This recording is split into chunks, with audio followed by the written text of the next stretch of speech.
sou a Du e eu tenho palavras de Deus para sua vida. Em João 4, do 7 ao 10, está escrito: Nisso veio uma mulher samaritana tirar água.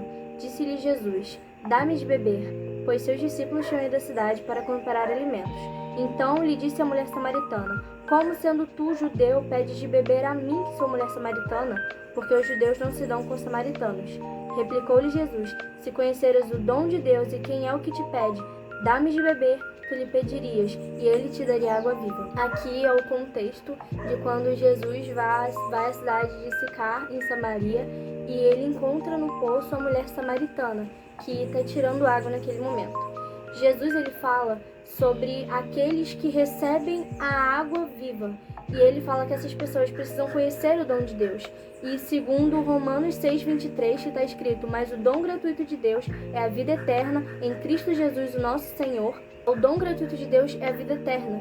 E em João 17:3 está escrito: A vida eterna é esta, que conheçam a Ti, o único Deus verdadeiro, e a Jesus Cristo, a quem enviaste. Então aqueles que conhecem o dom, aqueles que conhecem quem é Deus e quem é Jesus, é que receberão a água viva, que é o Espírito Santo, conforme está escrito em João 7:38 e 39. Quem crer em mim, como dizia a Escritura, dele fluirão rios de água viva.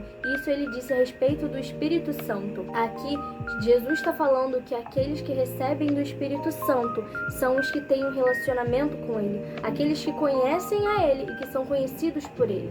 É isso que ele está querendo dizer para a mulher. É essa postura que Deus espera de nós. No versículo 11 está escrito: Respondeu-lhe ela: Senhor, tu não tens com que atirar e o poço é fundo. Onde, pois, tens a água viva? És tu, porventura, maior do que Jacó, o nosso pai, que nos deu o poço, do qual ele mesmo bebeu, e bem assim seus filhos e seu gado?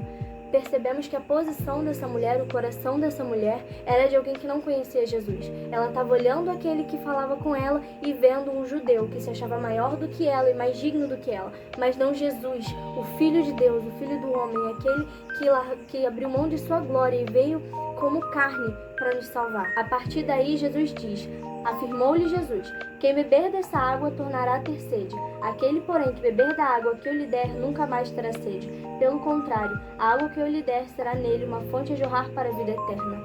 Jesus explica e faz um paralelo, entre aspas, entre a fonte e o poço. O poço é onde aquela mulher vai para saciar a sua sede. O poço é onde ela precisa de um meio, o cântaro, para buscar água. Ela, vendo que Jesus não tinha esse cântaro, já entendeu que a água que Jesus tinha não podia estar no poço. Mas a água que Jesus estava dizendo é diferente. É uma água que, quando a pessoa bebe, ela faz na pessoa uma fonte de água viva. A fonte que Jesus quer dizer é o Espírito Santo fluindo através de nós. Nós temos duas opções: ou a gente recebe do Espírito Santo e permite que ele nos use e que ele flua através de nós, ou a gente empoça aquela água viva. A gente usa o Espírito Santo para saciar as nossas necessidades e as necessidades daqueles que vêm a nós, mas essas pessoas, para ter as necessidades saciadas, precisam da gente. Essa é a postura daqueles que se fazem poço, daqueles que usam o Espírito Santo para as suas próprias necessidades. Então, se Jesus é o caminho, nós acabamos sendo pedágio. Mas não é para isso que Jesus nos chamou. Não é o nosso lugar. Não é esse lugar que Jesus nos chamou para estar.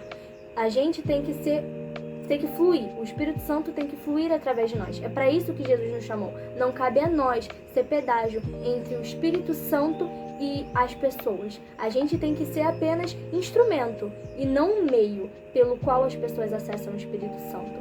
Ser fonte fala de permitir que aquilo que jorra no interior se exteriorize. As águas que fluem no interior se exteriorizem. A fonte é a exteriorização daquelas águas que fluem por debaixo da terra. E ali as pessoas utilizam dessa água que flui por debaixo da terra para cavar poços, o poço ele é necessário para quando não tem fonte, mas se houver uma fonte não é necessário o poço. Se houver o fluir do Espírito Santo, essas águas vão jorrar, e vão jorrar em direção à vida eterna. Elas não vão jorrar de maneira aleatória apenas para saciar a sede dos outros, mas elas jorram apontando para a vida eterna, que é conhecer a Cristo. E é para isso que ele nos chamou, para que a gente aponte para Ele, para que a gente aponte a conhecê-lo.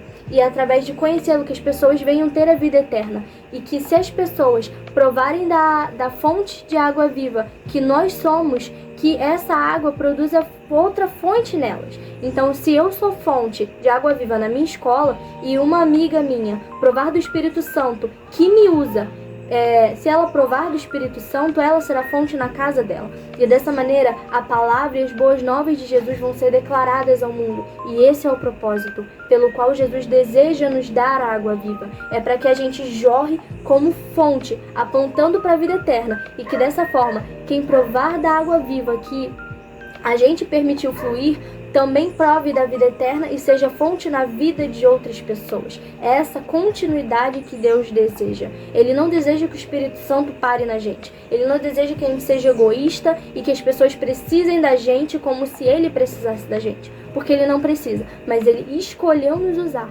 como fonte. A partir disso, a mulher diz: Senhor, dá-me dessa água para que eu não mais tenha sede, nem precisa vir aqui buscá-la. Aqui ela está vivendo pela necessidade dela. Ela deseja a água viva não para fluir, mas para que a necessidade dela seja saciada de uma vez por todas. E como ela não apresentava esse coração de quem conhece Jesus e o coração voluntário para que ela seja fonte, mas um coração egoísta voltado para as necessidades dela, Jesus ainda assim continuou falando com ela e abriu os olhos nos versículos seguintes para que ela entenda e enxergue que isso tudo é um âmbito espiritual. O que ele está dizendo é num âmbito espiritual e não num âmbito natural onde há as necessidades. Tanto que no versículo 19 ela diz: Senhor, disse-lhe a mulher, vejo que tu és profeta. Então ela começou a enxergar aquele judeu, não como um judeu arrogante, mas como um profeta, aquele que proclama as palavras de Deus, aquele que dá voz àquilo que os céus estão falando. E então ele conversa com ela, ele tem um diálogo com ela e começa a gerar nela essa consciência de que ela é conhecida por ele, e ele começa a se apresentar a ela, começa a apresentar o Pai para ela, e através dele o Pai é conhecido. No versículo 25 a mulher diz: Eu sei, respondeu a mulher, que há de vir o Messias, chamado Cristo. Quando ele vier, nos anunciará todas as coisas. E disse-lhe Jesus: eu que falo contigo. E no versículo 28 diz: Quanto a mulher deixou seu cântaro, foi à cidade e disse àqueles homens: Vinde comigo e vede um homem que me disse tudo quanto tenho feito. Será este porventura o Cristo? Saíram, pois, à cidade e vieram ter com ele. A partir desse momento, quando ela passou a conhecer Jesus, quando Jesus se revelou a ela como Filho de Deus, como Messias, os olhos dela foram abertos. Ela largou o seu cântaro, largou aquilo que fazia ela viver por necessidade, que dava acesso a algo que supria as necessidades dela, e passou a ser fonte para aqueles da cidade dela. Ela entrou nas cidades e passou a ser fonte em que o Espírito Santo fluía livremente e apontava para a vida eterna. Conheçam aquele, quem sabe, quem me conhece. Conheçam aquele que me conhece. Será esse o Cristo? E através da vida dela, as pessoas da cidade dela passaram a conhecer Jesus, foram ter com Jesus. Ela, através dela sendo fonte na vida das outras pessoas, essas pessoas passaram a querer conhecer aquele que é a vida eterna, que é conhecer a Cristo. Eles passaram a ter desejo de conhecer a vida eterna. E através dessa mulher, muitos dos samaritanos foram salvos, muitos de nós gentios fomos salvos, através da atitude dessa mulher, através das escamas dos olhos que caíram dessa mulher. A minha oração nesses dias é que para não somente eu, mas que você também seja fonte de água viva e não poço, não represa, que Jesus gere em nós uma consciência de coletividade, uma consciência de eu não posso ser poço porque o Espírito Santo não veio para cumprir as minhas necessidades, Jesus não veio para me fazer feliz. Não foi isso, eu não fui criada somente para ser feliz, porque satisfação eu tenho em Cristo, plenitude de alegria eu tenho em Deus. Porém, não é somente para isso que eu vim a existir. Esse não é o meu propósito. O meu propósito é ser fonte de água viva na vida de outras pessoas, que as outras pessoas venham provar de Cristo através da minha vida. E a minha oração é que Jesus possa criar em nós essa consciência, que a gente tenha o coração sensível e a mente aberta para que Jesus crie em nós essa consciência de coletividade e essa consciência de propósito.